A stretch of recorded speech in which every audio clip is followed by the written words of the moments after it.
Good morning. Welcome to the Social Media Breakfast of Houston. Waking up here.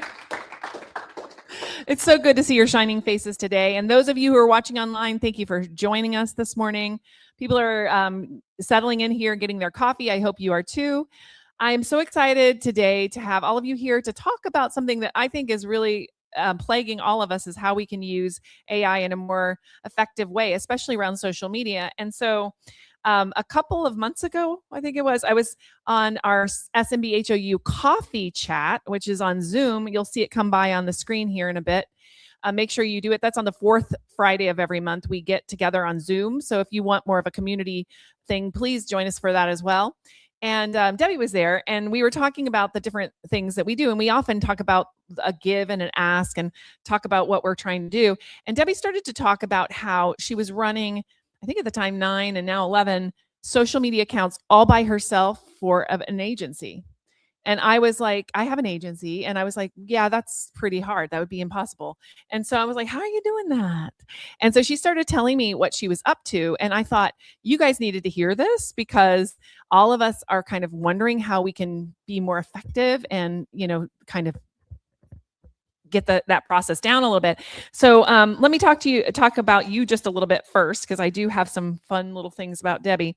But Debbie, honestly, when you started working for this agency, how long ago? 8 months ago. Okay. 8 months ago. You got to talk in the mic. 8 months ago. That is the one thing that will be it. So could you just tell me a little bit about what happened when you got there, like what you're doing? Just give me a little bit of the background about how you ended up in the spot you're in right now. Yeah. So I'm actually at a marketing agency, but it's pretty niche. It's an industrial marketing agency. So our clients are in the manufacturing space. You can say the name of that agency. What is it? Yeah, Momenta Fire is where I'm at right now, and my teammates are here. Yay! Thank you for the support. Momenta Fire and in the house. Yeah, so there was no one. I came in in a role that no one had stepped in before. So there were no systems in place, and there were project managers that were handling the social media on their own, but they were also handling all the marketing efforts as well.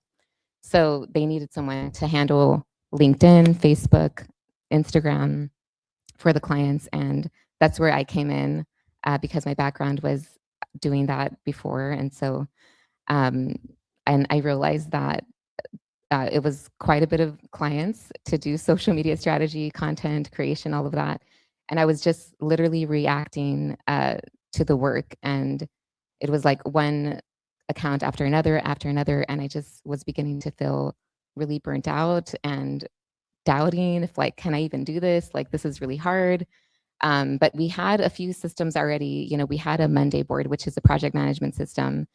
And so I knew that, okay, I'm going to stay organized with my board. I have a spreadsheet. I'm going to organize my content through here.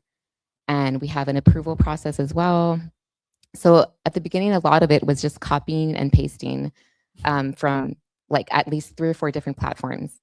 And then doing that for like 8 different clients. I mean, initially, maybe that time wasn't a lot, but for a roster of so many clients, and then we were continuing to grow and scale, it was just crazy. It was time to do something, right? It was time to do something. So you were using Monday, which is a project management system. There's a lot of other project management systems out there. I mean, I've used Asana in the past. We use ClickUp. A lot of people use Notion, but you were using a board. So could you explain what that is real quick? Yeah, it's just a project management board to keep you aligned with, accountable for the daily projects you have. I specifically have it for my social media planning. So I'll write out my content ideas. I have different columns set up, my post copy, my image copy, the date and the time that I'm going to schedule it out. So it's all just a way for me to stay organized. Because we can hear you then. Yeah. Okay. Yeah, the big thing about this is handling the mic. It's hard.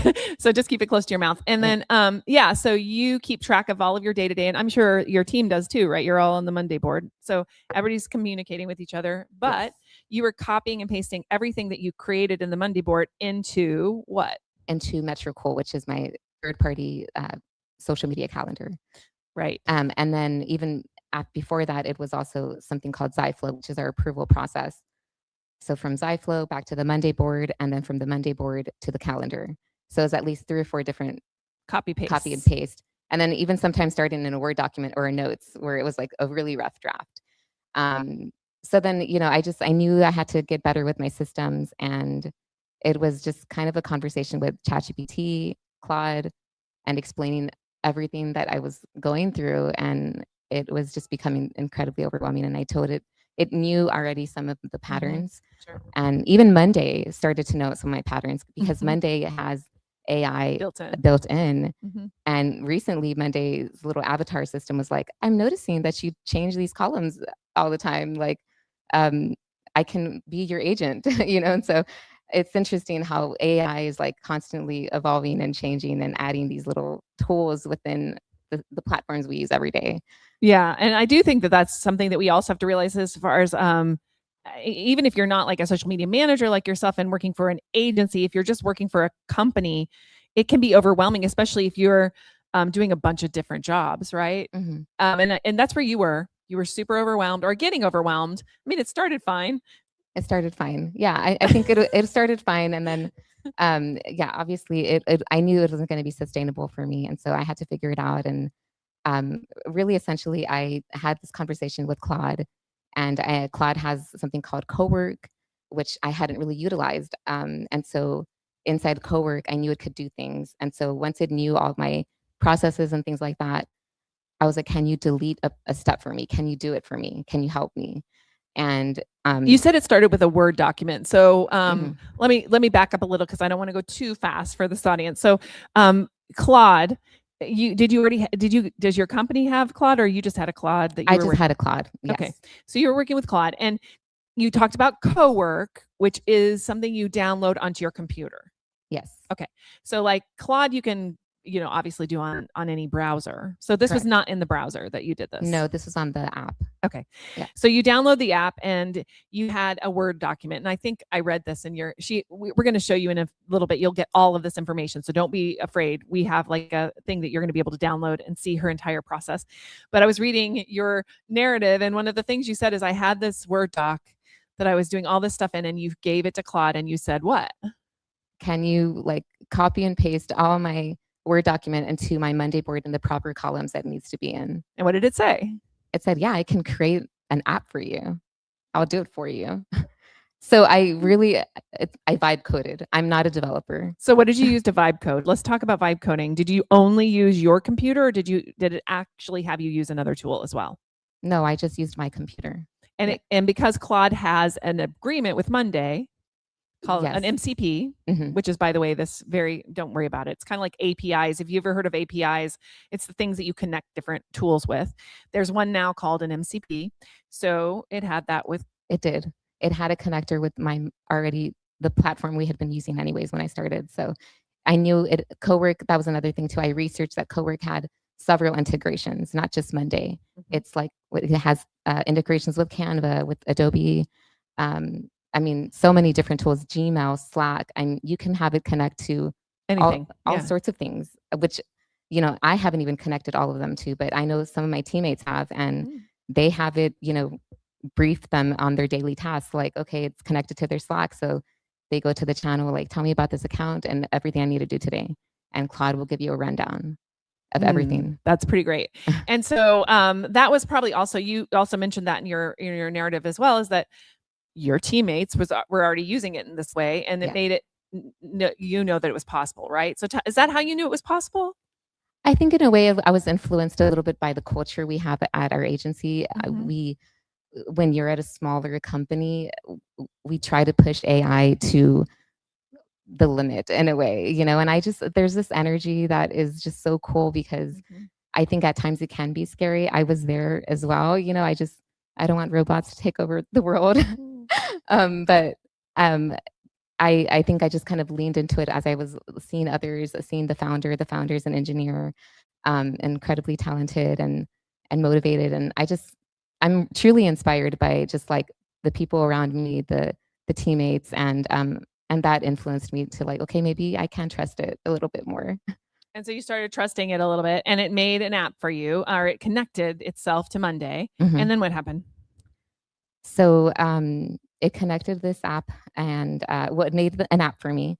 And I was like, can you copy and paste everything? And And you can even attest to my husband, this was not just like a day and night thing. This was very clunky. It was at least, a couple of days of me just like pounding my head and like, because it didn't work. It didn't work. First. It was very Right. like not, why isn't this working? And figuring out the debug issues and whatnot. And Claude would walk you through these, right? It would tell you, do this, now do this. Now, okay, now tell me what that's doing. Right. Is that what happened? Right, exactly. And then I learned that there had to be certain parameters met in order for the tool to work the way it needed to work. So my Word document had to be set up a certain way. My columns had to be set up a certain way. So once certain parameters and all of that was set and it knew my flow, I was able to literally upload my Word document, put it into this app, and it copied and pasted all my items for me, which was like, oh my goodness, this is magic. This was a game changer for me. And I knew it was going to just give me the time I needed to create.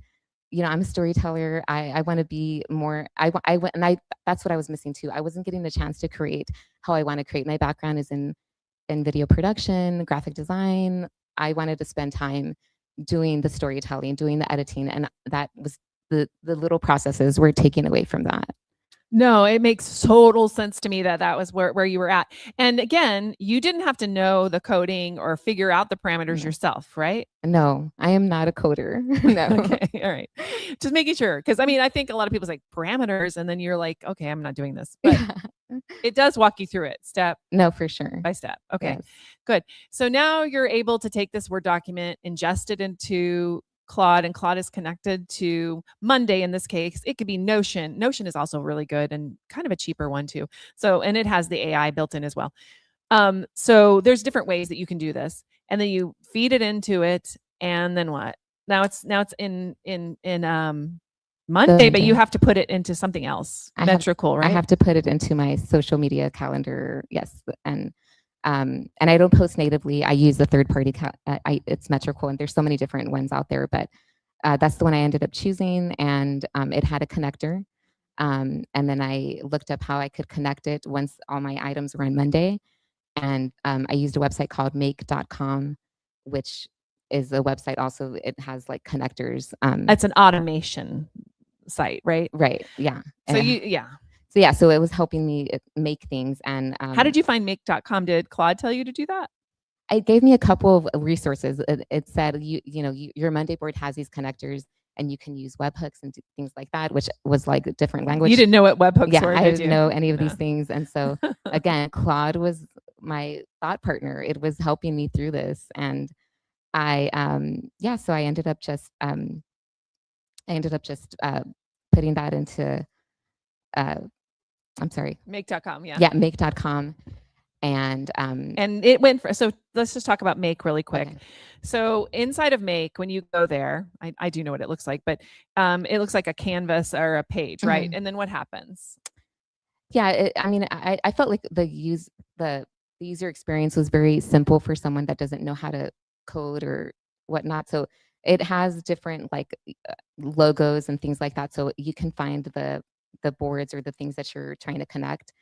You just do a search, and I searched that it had Monday and it had Metrical. And you connect them with little plus signs, right? Yes, little it's arrows. Just kind of like, I feel like it's like for very beginner. It's like a factory. You put like no, yeah. And so it wasn't, to me, again, it was also trial and error, but it was fairly simple once I figured it out. And then I used the webhooks to connect to my Monday board. And then from there, I created another automation, which was once everything was ready to go, I put ready to schedule, which is it's ready to go to my calendar and be published and posted. And Make is watching, it's looking for that automation ready to schedule to trigger my board to go into the calendar. So I have a question about that really quick for you. Where does the client come in this like process? The client is, once it's approved, then it'll go. When does the approval happen? The approval happens before it goes to the Monday board. So it's like on the Word document. Correct. All right. So the Word document is the normal thing you send to the client, and the client approves it, and then you start the process. Correct. Yes. Okay. Yes. That's really interesting. And then once it's on the board, it schedules out. And that's it, right? So And that's the whole it. process. And that's the whole process. Yes. So how long did it take you to figure out this? This is a lot of steps, right? It feels like a lot of steps. How long did it take you to go from like the Word document to Monday board to this whole automation situation? I knew I needed it. Like I wanted it all to connect. I mean, once I had the Word document, I knew I needed an automation So you just kept going. I kept going. Yes. How long did it take you to figure it out? Like, was it weeks? Was it a month? Was it how long? I would say it was like a few weeks for sure. Yeah. Yeah. And you were working on it. How often did you work on this? I would say, yeah. I mean, I was there for a couple of days. Like I'd say like a whole day or two at times with certain processes, especially the make.com situation and figuring out how the webhooks worked. Connected. No, that's really good. And what kept you going during this time? Because I know that I built some of these things. I built one this week actually, and I was about to kill myself. Anyway, but the question was, like, how did you feel when you're building this? Oh, I was so frustrated. You know, I mean, I think there were times because I knew that the work was piling up that I wanted to quit. And I was like, I don't have the time to build this tool. But I knew if I didn't build the tool, I was just going to continue to feel overwhelmed, burnt out, all the negative feelings, no creative energy. And that's what led me to keep going, to keep problem solving, to keep figuring it out. No, it's so good. Because you'll feel like you want to quit. I promise. Sometimes, especially if you're not a coder. I mean, even if you are a coder, probably sometimes you feel like you want to quit. See, they said yes, and you guys look like you're probably coders. So. They are. No, it's good.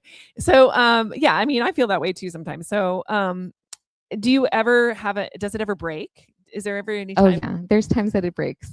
It breaks and then but because I know that when it's break, like I already know like, oh, I messed up on a back end issue with Monday, like when I hit ready to schedule and it wasn't supposed to be there, or maybe I forgot a date or a time like that. I knew the mistake. So then I go back to my Monday board, to the make.com scenario and fix it. But now that I know what breaks it, I'm pretty good at like keeping my flow.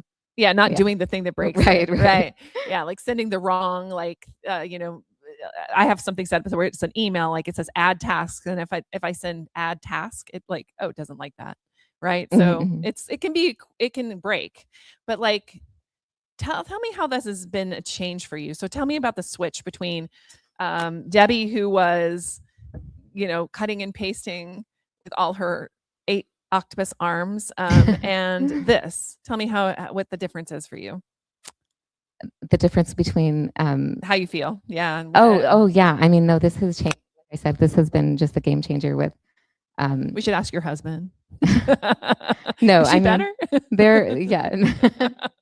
I mean, I'm still obviously being at a startup is very hard. There's still we're growing and there's more clients coming in, but I feel like there's a lot more support. There's a lot more like, problem solving together, asking the right questions. And I feel better to a sense where I'm breathing a little bit better, breathing a little easier and feeling like I do have that time to, okay, now I have time to, okay, I want to strategize on this particular client and do some client work. Editing a video or thinking about a campaign or different things like that. No, it gives you some time to think. And of course, you're going to be busy. Do you feel like, though, you could take this process and have somebody else come in and like teach them this process? For sure. Yeah. So that you could like grow. Correct. Yes. Scale. Yes, exactly. Okay, yes. Good. Because scaling is really hard without like a lot of people or a lot of really strong processes. No, for sure. And I'm here to learn from you too. So it's all good. So you can see why I brought her, right? It's pretty amazing. And again, did you have some fear of like working through the process with Claude? Like what was it that maybe stopped you at the beginning? I think just again, there's a fear that with AI that maybe your voice will be taken away or that it'll be too robotic or too generic and I still have those fears. Sometimes I want to make sure that my like human voice isn't lost in it or my touch or my personal creative energy or my creative eye in that. And so there is that hesitance. I can totally see that as a creative. Like I see graphic design posters that are clearly AI. And so I steer away from that. And so I want to more lean into AI in a way that is running in the back end and doing those tedious tasks for me that I don't want to spend time doing. Yeah, and I mean that's it. So as far as writing and creative, are you using AI for any of that? At times maybe as a framework, but then I always go back and like edit and making sure that it lines up or putting my voice to it. No, that's great. And whenever you so that's at the beginning with Claude too Yeah. also. So whenever you're doing the actual original drafting, could we talk about that a little bit too? Because that's actually pre this entire process we just talked Mhm. about. What are you doing to make that a good first draft? Well, I use Fireflies a lot when we have like meetings and recordings. So Fireflies is another AI tool. Yeah, fireflies. Yeah. It's a note taker, and so I'll use that to summarize points, things uh, that maybe I've missed. Sometimes we have like a ton of content or video footage or audio, and Fireflies has been a great tool for me to just summarize things. I'll put that into Claude, summarize like some great points. How can I, format this into a good campaign? And that's like when you have a meeting with your client and they tell you what they're trying to Exactly. accomplish, and then you Yes. get the voice of the client that way. It's very Correct. good. Yes, and it's shaping their voice. Exactly. Yeah. No, that's great. And then so that is the beginning. And then of course they have to approve it. So you're going Mhm. through this process, this creative process with your client, Mhm. and then it goes into the tool. And then it goes into the tool. Exactly. Yes. And then from there that actually automates that for you. So Mhm. it's still you're like limited by how many meetings you can have with your clients in a month to build something like this, right? Right. No, for sure. All right. So how do you like come up with your ideas to begin with your clients at that moment? Like, do you talk through, like, ask them questions? These are not like super creative people, right? Or some of them maybe. Oh, and most of them are engineers, and it can be a little it can be a little challenging at times, but I'm married to one of those, so I know. so yeah, I think that it has been, but I think just like trying to understand where they're coming from, the value that they're bringing, and their specific offerings and product. But I'm always trying to tie it in back to the human element because that's what works for social media, and just again, just trying to find a way that people can connect to their story. And what has been the results for the clients at the end of this like process, like versus like maybe before it was good too? I don't know, but is there any differences in that? I think so. I think it's now that I'm having more time to, shape their brand, shape their brand messaging.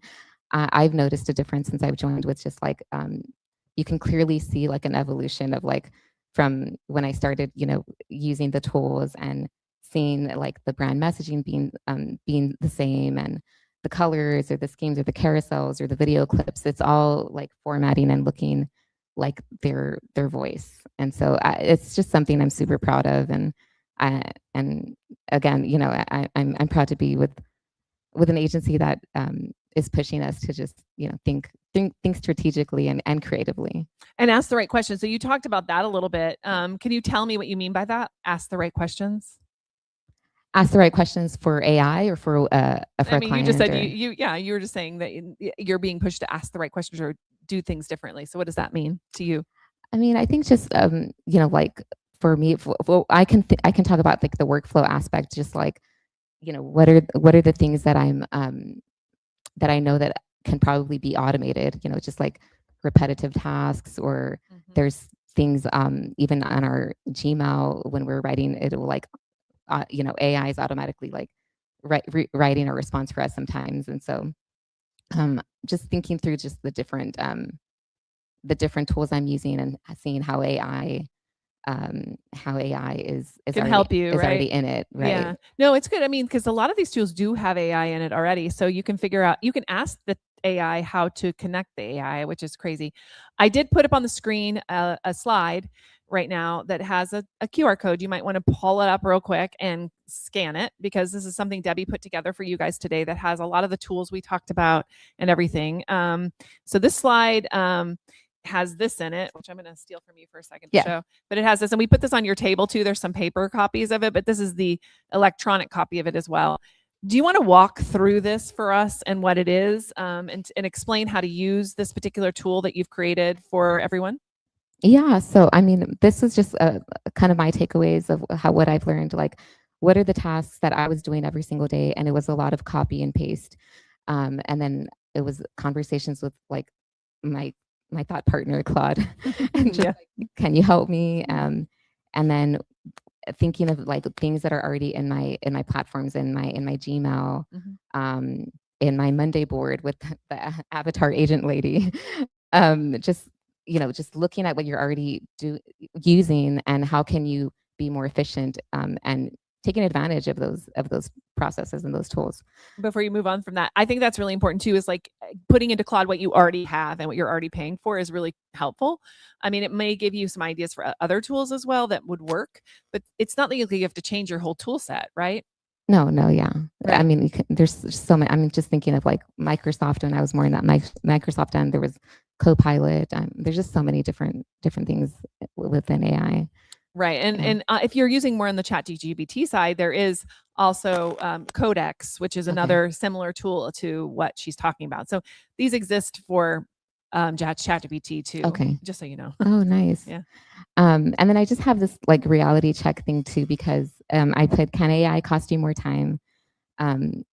Absolutely. The lesson is balance. Weigh the time you spend with the AI against the time it gives back, because I have definitely been there too. I know that I was spending a ton of time trying to figure out a tool with the automation and all of that, but I also knew that that time that I was spending was going to give the time back I needed for my creative energy.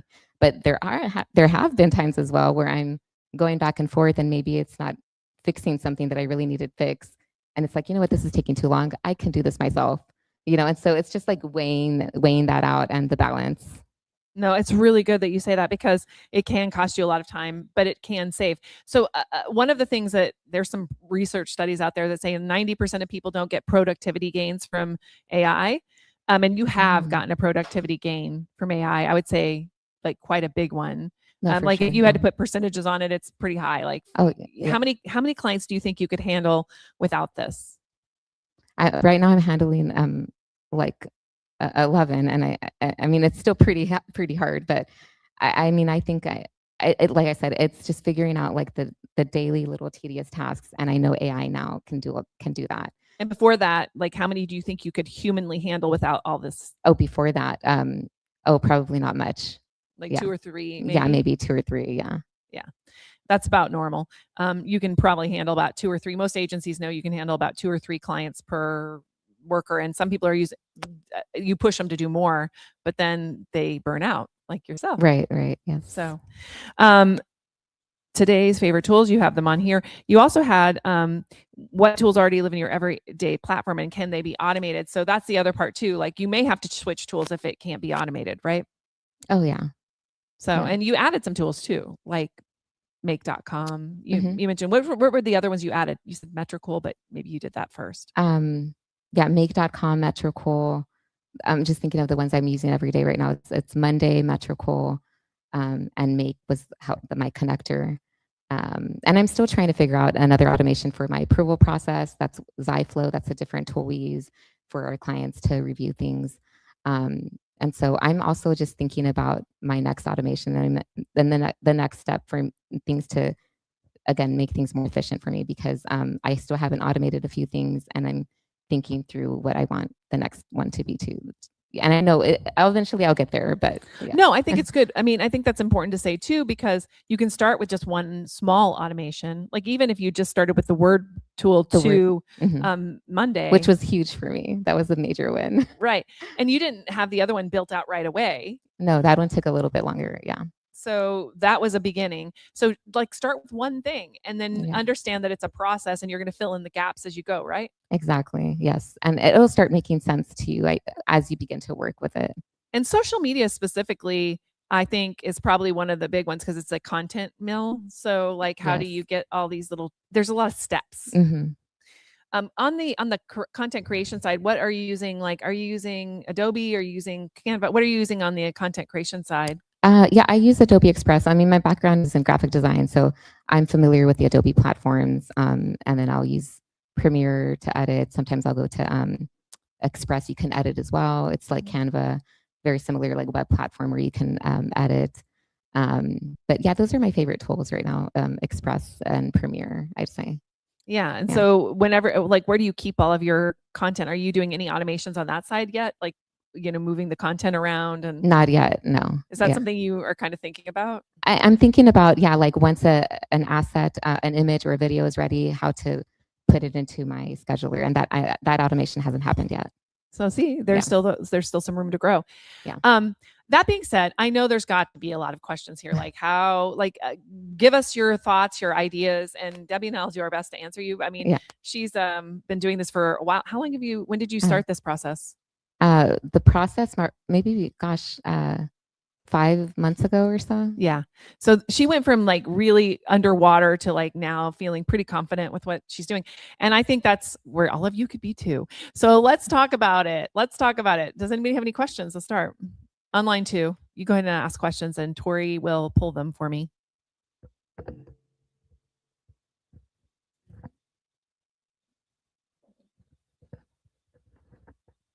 Hi, excuse me.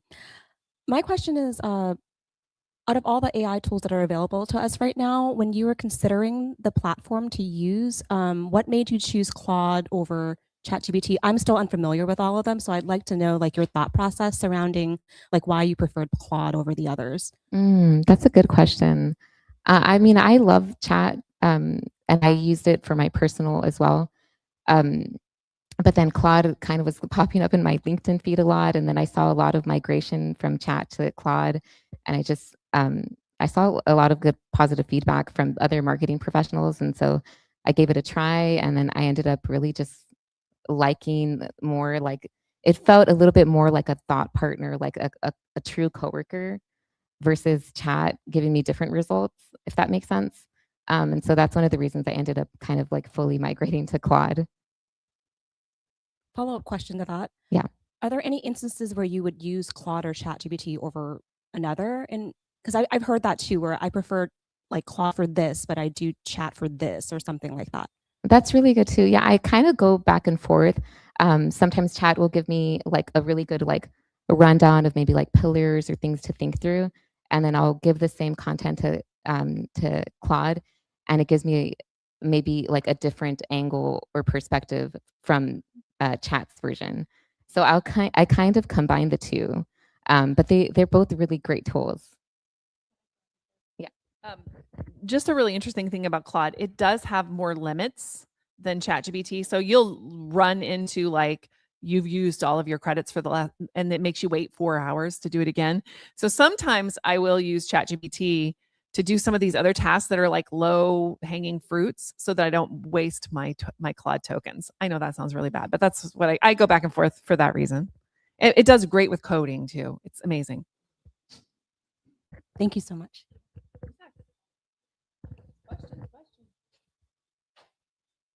Anything you're trying to automate? Is there anything online? Hi, this question is about migration. So for those of us who started in chat, how do we migrate to Claude? What's the easiest path forward? Like, do we do it in, I don't know, sections, topics, projects? How would you suggest we do that? I think that's I would probably do like from project, maybe like, or even like history of chats, maybe just like copy and paste, and then give Claude that information, and then slowly begin to build from there. Also, you can go on and just search for like Claude migration from Claude, because actually Claude put an entire page together about how to migrate over, and it gives you step by step instructions. Just look it up, and you can even ask Claude or ask. I mean, yeah, just ask Google. Go to Google and ask Google, but it'll take you to a page. I did that, and so it'll actually down. You can in ChatGPT go into your settings and download all of your history. So then you take that and you ingest it up into Claude.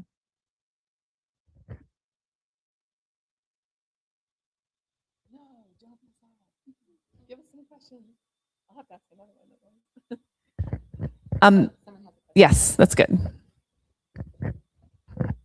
How many Make integrations do you currently have, and which one was probably the most vexing to create? Well, my and Make, they're actually all duplicated scenarios because I have basically the same automations running for all my clients. So I'm a Make newbie, I will be honest. So yeah, but there's 10 scenarios right now for my make. So I'm pretty new to it. I don't know if you know more about make. Oh. Well, I mean, there's some that you can do a couple of free ones. That's the only thing I really know. And then once you get past that, you have to pay for the service. But I think it's the easiest one to deal with if you're going to deal with them. I use Pabbly because I bought it like in an LTD many years ago. So, and that is like, it can make me hit my head against the wall. And guess what they did when I opened it up recently? It looks more like Make. Yeah. So, I mean, even the ones that are out there, like Make is sort of the queen bee. I remember playing with Zapier and I just didn't find the UI very friendly. Yeah, for me. So make seemed fairly simple. Hey, Debbie. Hey. So Debbie is very humble. I just wanted to first off start off by saying that she is a killer, and that I am super proud of everything that you've done and accomplished. My question for you is, a lot of people misuse AI and we're able to see, as people who use AI, who is just throwing in like a really bad prompt and is getting really bad output and is making the AI slop, right? What do you do, and what would you recommend to other people in order to give the AI enough context to make people feel comfortable that it's not just going to put out something that makes their client look bad to make them look bad as people who are marketing on behalf of them? That is a good question. Yeah, I mean, I think when I think like the you have to be comfortable. For me, it was like continuing the conversation with Claude. I know it feels weird talking to an AI, but I think like, telling it all the context I could tell it about the client, and then telling it to maybe like, this is wrong, like the client doesn't like this, or the phrasing is completely off here, and making it remember those roles. Can you go a little bit more in detail on what you mean when you say context? Like, just for like, imagine someone's a complete noob and they don't understand what is a context? I mean, just like giving it, maybe like a conversation or a meeting from the Fireflies. Exactly. So I give it this Fireflies meeting, and then I tell it to shape some like brand messaging or pillars for me. And then maybe it's just completely off, or I'll just say like, actually the client totally disagrees on this, so let's remove that. And then maybe it drops something, and it's really just kind of like a learning curve for me. That's how it's been. So. Let me ask a follow-up to that too, because context is interesting. And honestly, do you just go thread by thread by thread? Or are you setting up project? We talked about projects, but are you setting up projects? Are you doing, there's a lot of things you can do inside of these tools that maybe some people don't know about. Yes, well, thanks to you, actually, you taught me about projects, and I hadn't really been utilizing that. So now that I'm using the projects, you can put your all your conversations with that one client in this project folder. You can connect your different Google Drives or different drives and files so that it remembers and knows, maybe photography, Word documents, a brand positioning statement, things like that. So then Claude will know, okay, this is their tone, this is their culture, and it will remember that. And so that has, again, I don't think it's completely like foolproof. I feel like it's like 70%, right? And I always want to make sure that I'm giving it more of the volume it needs, I guess. So yes. Hello. Hi. Okay. So something that's been going on more as AI gets, am I close enough? As it gets better and better, we see more content being produced by AI. And I know in the coding space, this is more apparent. Companies are proud to say 65% of our code is now AI, and they'll boast about that. So my question is, what are your thoughts and what are your feelings on, as AI content on social media platforms get better and better, and we might even see a day where 100% of content online is AI generated? Yeah. Horrifying. It's scary. Yeah. How do you feel about this drive to make all content online automated? At that point, is there even a point to posting online anymore? Yeah, and I think that's so scary. Actually, that's funny that you say that because yesterday I saw this clip of there's now user generated content that's it's like 3 marketing companies that have like it's AI influencers. They're copying the pattern and the rhythm of influencers, and it's all AI generated, which is a very scary world. So I totally am not for that, right? Like, I mean, I'm against that, and would hope that there would be more creatives and more storytellers, more marketers doing the real human work, because I'm wanting to lean into more of that the tedious work, the little tasks, the things that can be running on the back end while you're doing the real work that a marketer does. And so I was going to say, it's not just creating content, it's table stakes. I'm sorry, had to do that. That was AI slop, guys. So there's a certain patterns that are very clear in the AI generated content, and some of you may see some of them and you may not yet. If you do this for any kind of time, you'll start to see them. So having those put in as guardrails inside of your projects is really important. So I have like an entire list of things it can't say and can't do and whatever. So those documents are important. And I'm going to do a little ahead of time promotion, because next month we are going to talk about this. We're going to do I'm going to teach you how to do a project, and we're going to come here, we're going to talk about it a little bit, and then we're going to break into an actual workshop. So if you really want to do something like this and put your hands on it, which is the beginning, it's before what Debbie did. This is advanced what Debbie's doing, but honestly, you can do it. You just have to be willing to be curious. You're very curious. What makes you so curious? I was just trying to survive, honestly. That's what made me curious.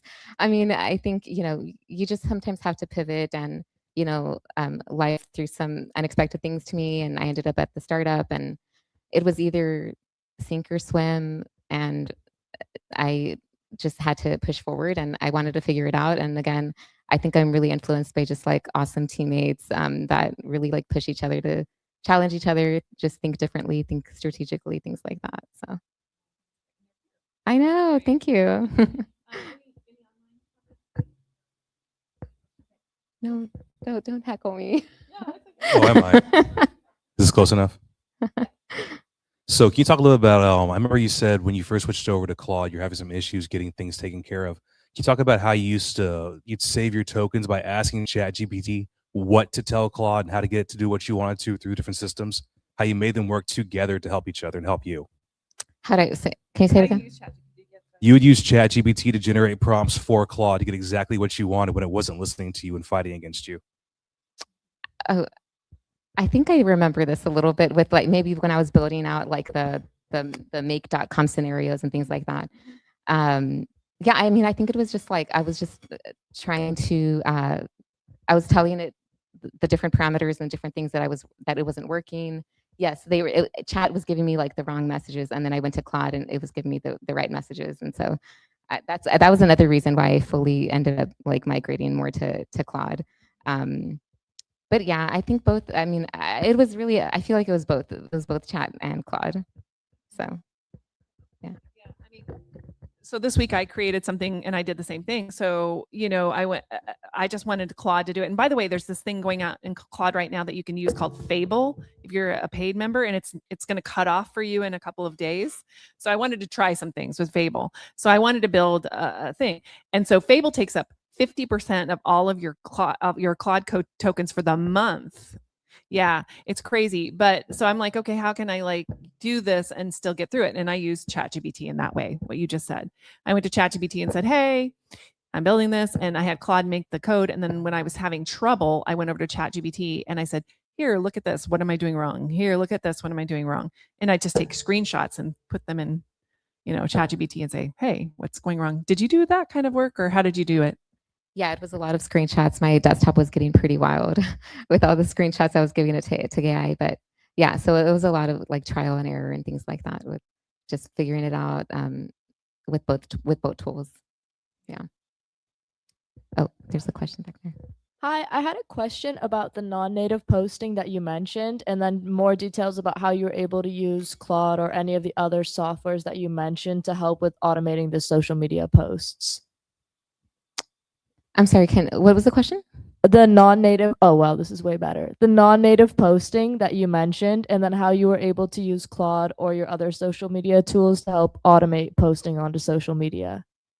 Oh yes, I just I ended because the scheduler I used, I looked at what connectors it like had, and so that was another thing. I didn't I was researching what like content calendars to use, and I didn't know that I was going to be automating, but thankfully they did have connectors with like make.com and with my Monday board and things like that. So it did end up working out, and that's how I ended up automating it. Yeah.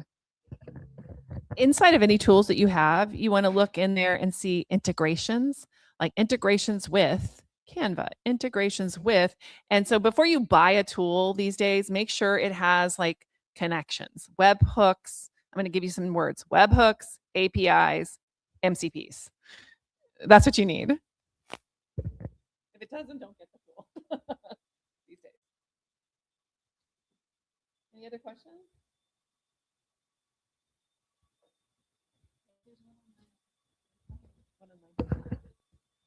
Do you use an AI tool for image or video generation? No, not really. I don't.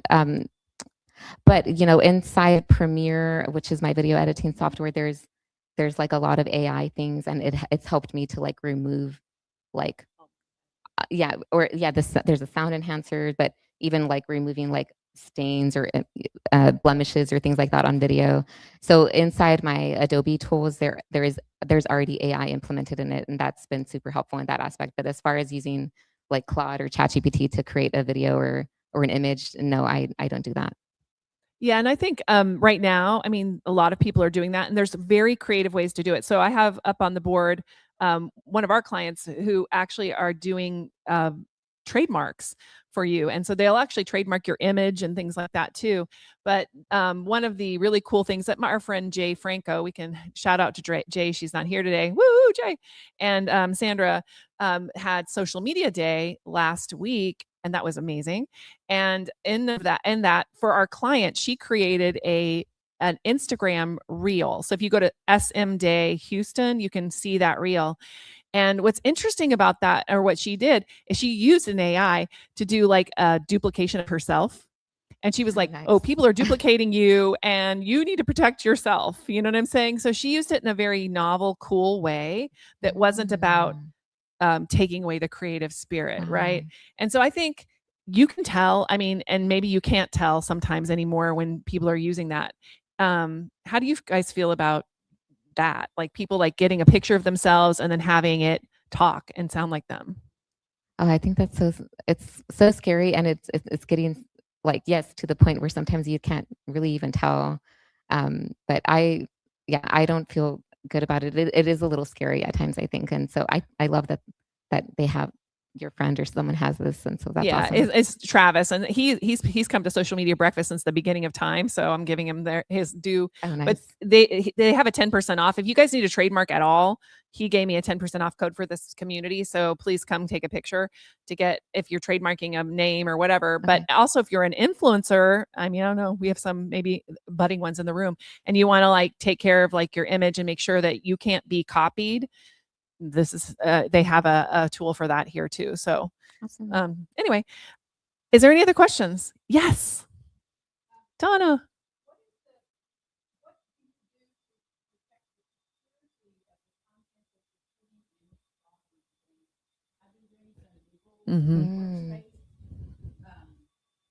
How do you protect the content? You're talking about context and sharing.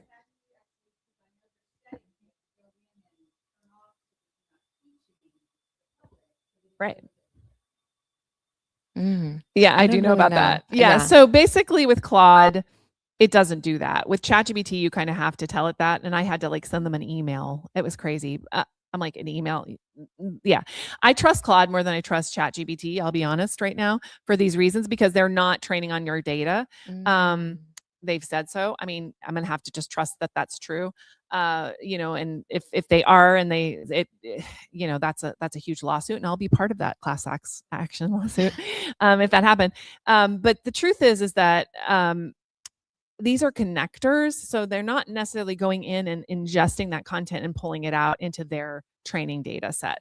Claude isn't, for sure. ChatGPT, you have to go in and turn it off in the settings. You just go to the settings. So always go to the settings and look and see what's in there and make sure you're checking it out. But generally speaking, Claude is right now the one I would trust the most, as far as you can trust any AI or LLM that are going public soon. Yes, ma'am. Sandra, yeah.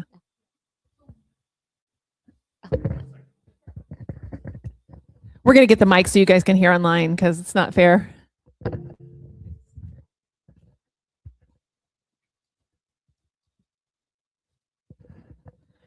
So at this point, you've been doing it for a little bit, your expert level, or compared to the rest of us, expert level. What's the one or two things you wish you knew when you started that you know now? Oh gosh. I mean, maybe just to trust myself a little bit more. I think I doubted a lot, you know, like can I even handle it? And yes, I mean, I think AI helped me with the actual tool, but I leaned into that, and then I felt more confident in my creative work because I was able to be more creative and strategic, and where I feel more comfortable. Like, this is not me. I am more in the creative side of the brain. I am not like a systems girl or a process girl, but I knew that something had to change and something had to happen. And so, yeah. Oh, so yes, there's a 5-step algorithm to cut the busy work. This is actually just the founder at our agency just posted this in our office, so it should tell you a little bit about our culture. But I really liked it. I just saw it the other day, and I was like, I'm going to put this on the flyer. 1, question the requirements. 2, delete any part of the process. 3, simplify and optimize. 4, accelerate cycle time. 5, automate. So I just love that, just things to think through as you're working. It's on the paper too. Question the requirements, delete any part of the process, simplify, accelerate, and automate. I love it because question the requirements is really important. Like looking at a process that you're doing and saying, not we've always done it this way, or I'm like drowning in this, or whatever your feelings are about that, and saying, hey, you know, why are we doing this, right? And then delete any part of the process. That's interesting because I mean, that'll probably become a thing too, because you can over automate too, right? Oh yeah, I think so. Probably. Yeah. So how can you get rid of a part of the process to make it simpler? Simplify and optimize. Optimize. Let's talk about optimize just really quick on that one, because in Claude, that's kind of what you're talking about when you're having a conversation, right? Optimizing something. How do you optimize something with Claude? I'm probably just talking about like the workflow, or yeah. I mean, the workflow, I'd say again, just thinking of like the copy and paste portion again, and how it could help me with that, and it built that app and that tool for me.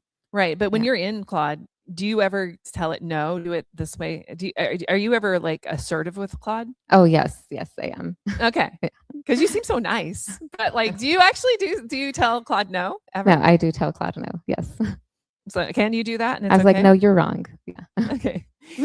And then that really does accelerate your cycle time, and that means how fast you're getting this work done. Whereas, like, how long would you say it takes from like beginning to getting it onto the page now, as versus before? Like, how long did it take before, like in days, let's say, and then now, how long does it take? Yeah, before I don't know. My process was definitely a few days, I'd say, especially with the 8 clients, and now, yeah, I'd say it's much faster, much quicker. You know, I'd say maybe a few hours. You know, but once it's approved. Yeah, once it's approved, it saved me hours. Yeah. Yeah, that's crazy. And then automate. Okay, and you don't need to automate it all at once. No. Yeah. It's okay if there's a break in the automation somewhere.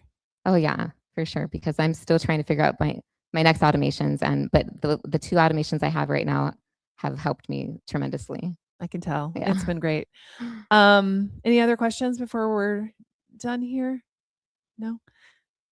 Okay, so really quickly, I do want to thank our sponsors as always. We could not do this without them. Impact Hub Houston, who brought the coffee today. Thank you very much.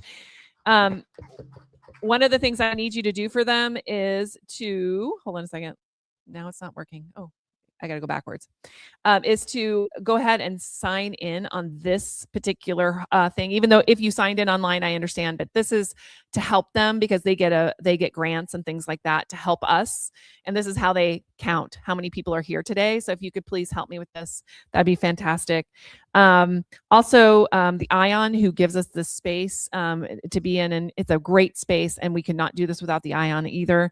My company, Zoetica Media, Midas Strategic Consulting, which is Jennifer Tejada, who's not here today, and Smart Social Mastery, which is the group that I run for PR marketing and agencies.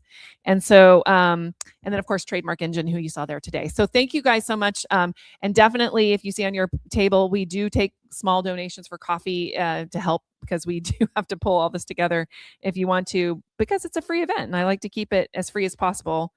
I think that's it for today. Next month, we will be here again on the second Friday in August. And like I said, we are going to do a workshop as well as a little bit of a beginning. We will do a live stream for half of it, just to kind of walk you through the process about what we're going to do. And then we'll take the last half hour to come up with one process that you could possibly automate in your marketing and communications workflow or wherever you want. But that's what we're going to focus on here. And Debbie, you've been so inspirational for me too. I was like, I had to have her here. What do you guys think? Thank you. Thanks for sharing her with us today. Awesome. And thanks for letting her coming and telling us your whole process. I appreciate you so much. Thank you. Guys, thank you so much. And I hope you have a great, great rest of July. Awesome. Go World Cup. Go Belgium. Sorry, I had to say that.